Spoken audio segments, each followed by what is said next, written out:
अब हम exercise 4.1 start कर रहे हैं, जिसमें आपने फैक्टराइज करना है पॉलिनोमियल्स को। ठीक है, अब पॉलिनोमियल्स क्या होते हैं?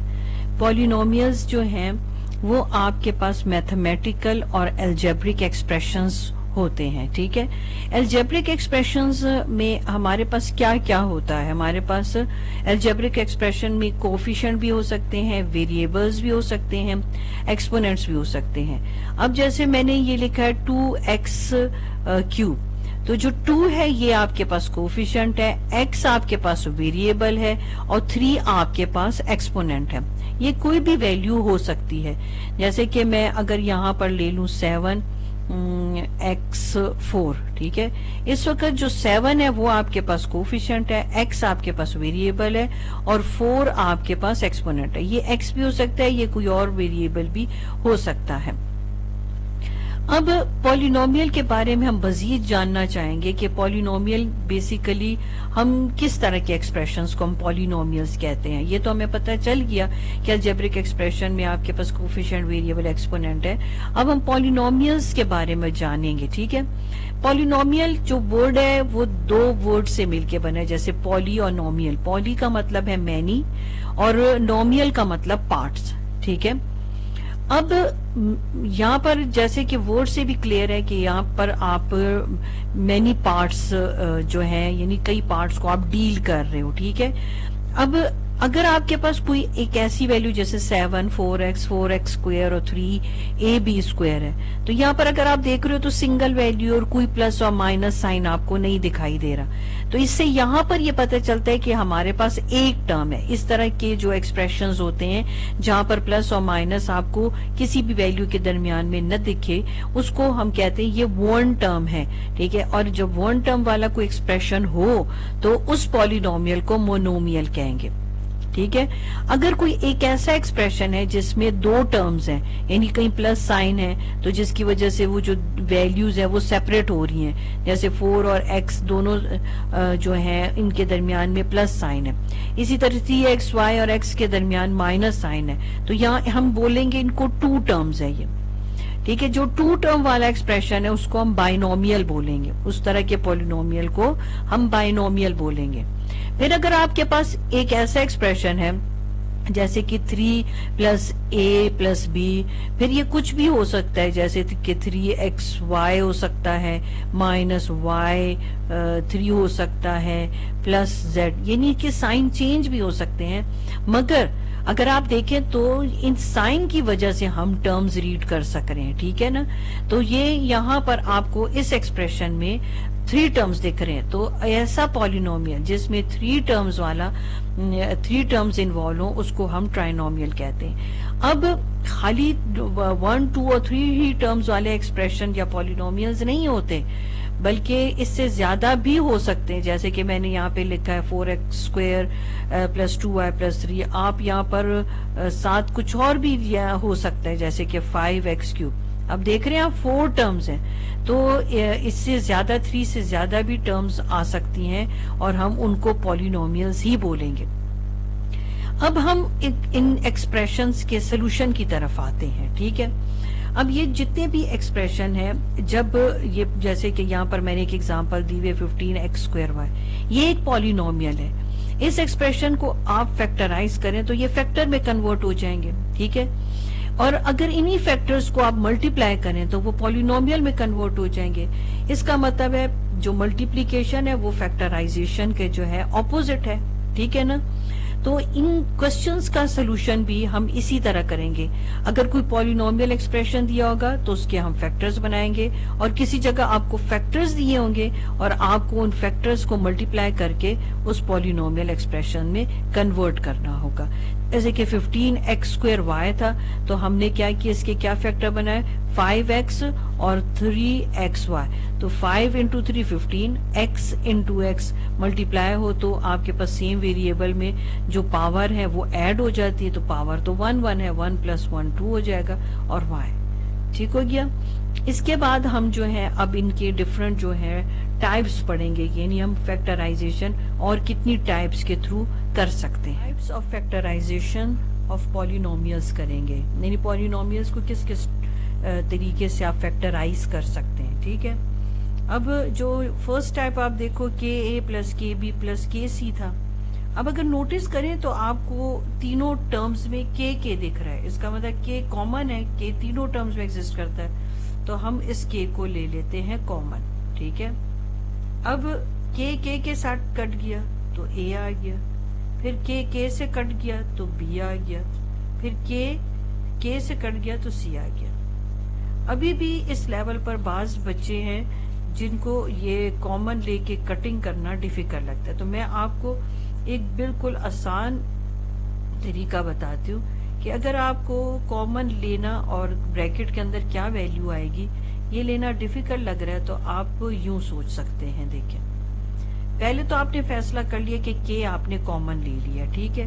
अब आप क्या कर रहे हो, जब ये वैल्यू रफ वर्क में मैंने लिखी है, अब आप अपने माइंड में क्या करें, ये सोचें कि आप उस के को 3 टर्म्स पे डिवाइड कर रहे हैं। के से कट जाता है तो पीछे क्या बच गया, ए, ये ब्रैकेट के अंदर जाएगा। के से कट गया तो आपके पास पीछे क्या बच गया, बी, ये भी ब्रैकेट में जाएगा। के से कट गया, पीछे बच गया सी, ये ब्रैकेट में जाएगा। यानी कि अगर आपको कॉमन लेके ये फैसला करना मुश्किल लग रहा है कि ब्रैकेट के अंदर क्या आएगा, तो आप रफ वर्क यूज कर सकते हैं। अब जो सेकंड टाइप है उसमें आपके पास वैल्यूज 4 टर्म्स दी हुई है, ठीक है। आप उसको इस तरह पेयर्स की फॉर्म में सॉल्व करेंगे।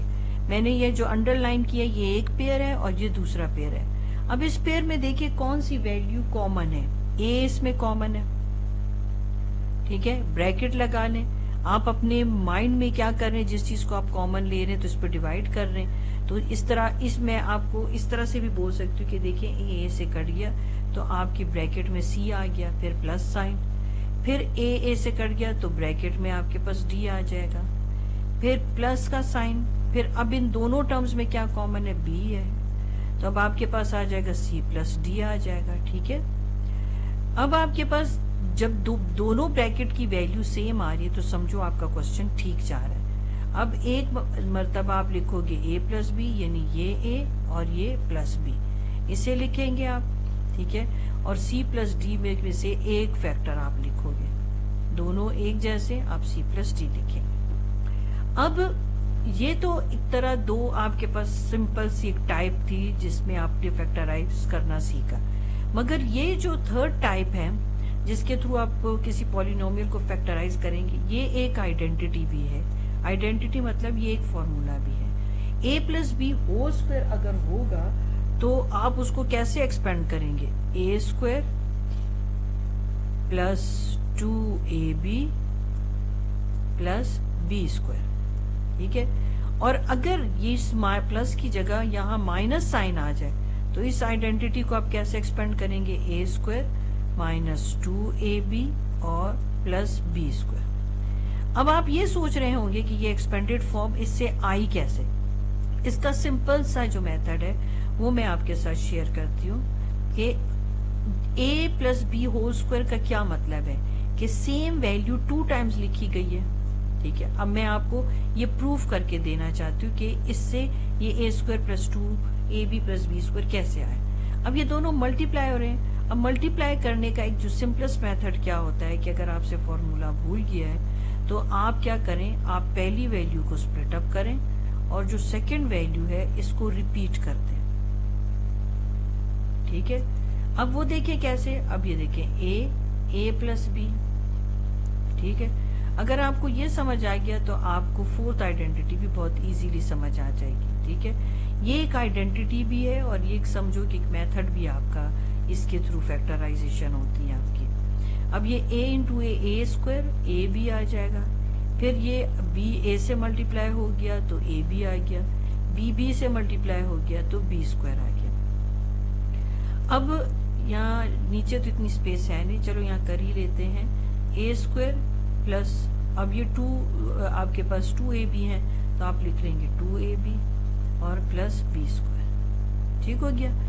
अब ये देखिए यही एक्सपेंडेड फॉर्म आ गई ना। अब अगर इसका प्रूफ आपने देखना है तो आप इसी तरह इन दो वैल्यूज को आप मल्टीप्लाई करेंगे, a माइनस बी और a माइनस बी, ठीक है।